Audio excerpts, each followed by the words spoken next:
dengan NIM B1B1222012.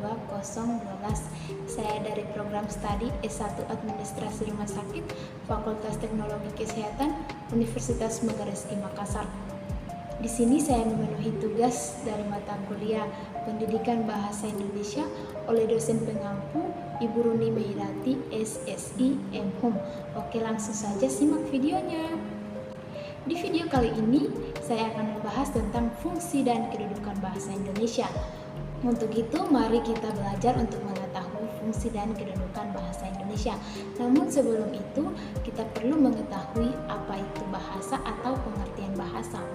Bahasa adalah sistem perlambangan yang digunakan secara timbal balik yang dibentuk atas unsur-unsur bunyi ucapan manusia.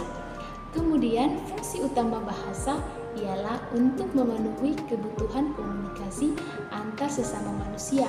Jadi, bahasa inilah yang berfungsi untuk memenuhi kebutuhan kita dalam berinteraksi dengan orang lain.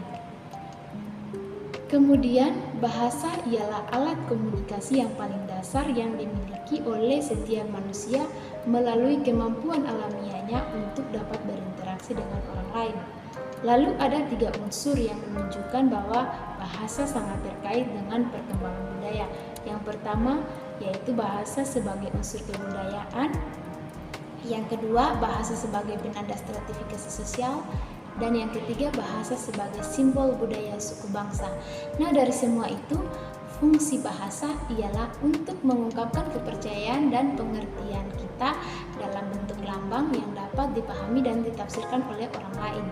Lalu menurut Ersika Schurer, bahasa ialah suatu sistem simbol yang membedakan manusia dengan binatang. Jadi bahasa inilah yang membedakan kita dengan binatang. Kemudian kita masuk pada intinya, yaitu fungsi dan kedudukan bahasa Indonesia. Ada 5 fungsi dan kedudukan bahasa Indonesia. Yang pertama yaitu bahasa Indonesia sebagai bahasa negara.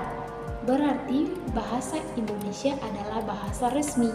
Kemudian yang kedua yaitu bahasa Indonesia sebagai bahasa resmi kenegaraan.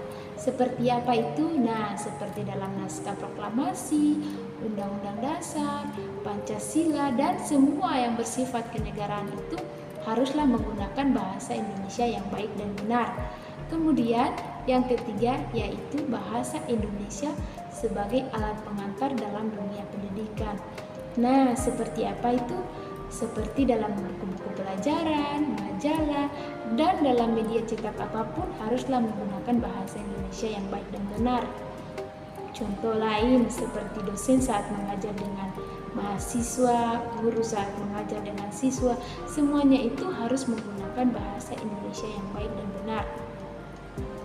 Kemudian yang keempat yaitu bahasa Indonesia sebagai penghubung pada tingkat nasional untuk kepentingan perencanaan dan pelaksanaan pembangunan serta pemerintah. Seperti apa itu? Nah, seperti dalam hubungan antara badan pemerintah dan penyebarluasan informasi. Contohnya saat sosialisasi dan pengumuman, semuanya itu harus menggunakan bahasa Indonesia yang baik dan benar agar pendengar bisa mengerti. Kemudian yang terakhir yaitu yang kelima, bahasa Indonesia sebagai pengembangan kebudayaan nasional, ilmu dan teknologi. Seperti apa itu? Seperti pada buku-buku pelajaran, buku-buku populer, majalah-majalah ilmiah maupun media cetak lainnya. Itu harus menggunakan bahasa Indonesia yang baik dan benar. Nah, demikian penjelasan singkat dari saya. Semoga dapat dimengerti. Dan terakhir, jangan lupa like, komen, dan subscribe